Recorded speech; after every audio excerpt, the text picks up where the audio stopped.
Class 11th English. The poem The Voice of the Rain.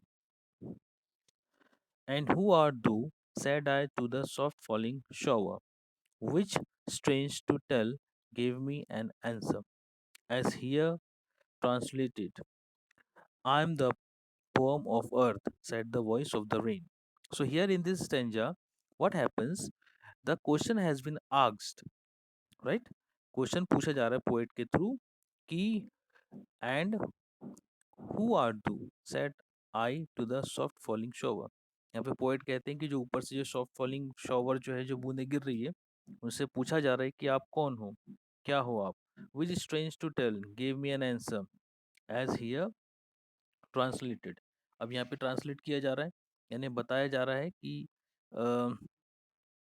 वो कौन है। So here it is the question is asked by the poet to the rain.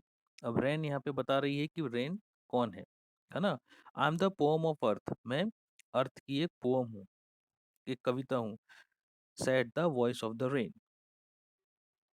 Next stanza.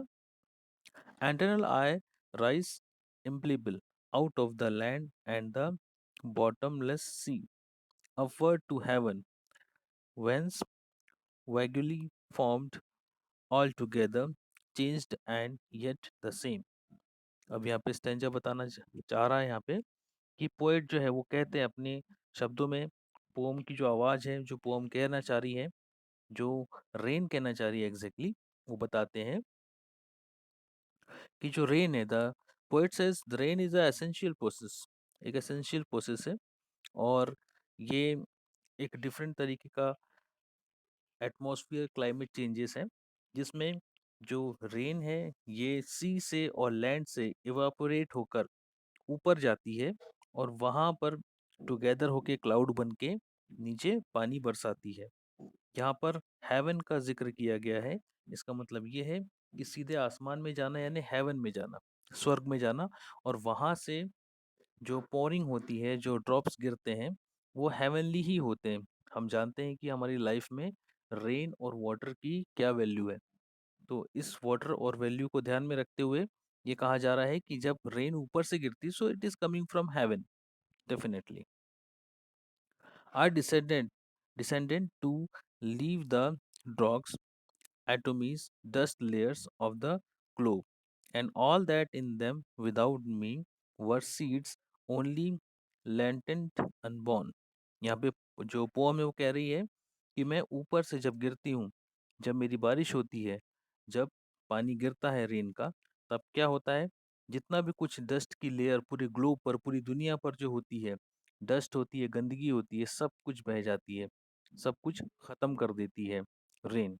और साथ ही साथ जब ये गिरती है तो इससे क्या होता है जी कि जो दूसरी जो सीड्स होती है, जो फल फ्रूट्स होते हैं, इन सबको भी अच्छी ग्रो मिलती है। इसकी वजह से ही, रेन की वजह से ही ग्रो मिलती है। यहाँ तक कि जब पानी नहीं होता है धरती पर, तालाब और नदियाँ जब सूख जाते हैं, तब एक लौता जो उपचार होता है वो रेन का ही होता है। काफ़ी हील करती है इस अर्थ को। The next stanza, the last one. And forever, day by day, sorry, and forever, by day and night, I give back life to many on origin and make pure and beautify it। अब यहाँ पर ये कहा जा रहा है, rain ये कहती है कि हमेशा मैं ये करती हूँ, चाहे दिन हो या रात हो, मैं हमेशा हर चीज़ को जो ओरिजिन हुई है, जो उगती है, जो इस पूरी धरती पर है, मैं उसे लाइफ देती हूँ। और लाइफ देने के साथ ही उसे प्योर करती हूँ, क्योंकि बिना पानी के अगर कोई सोर्स होता है जो हमारा लाइफ है, पानी जो वाटर जो हमारी लाइफ है जो प्रोवाइड कर सकता है, तो वो रेन है। So here the rain says I am only the thing which can give the life to the lifeless people, lifeless things, lifeless animals. जो जिनके पास लाइफ नहीं है उनको लाइफ देती है। इसका मतलब ये है कि सबको रिजॉइस करती है, सबको फ्रेश फील कराती है rain. So this was the conversation between rain and the poet. तो पोएट ने अपने क्वेश्चन पूछकर रेन से सारे क्वेश्चंस किए हुए। Now here all the answers has been given by the rain.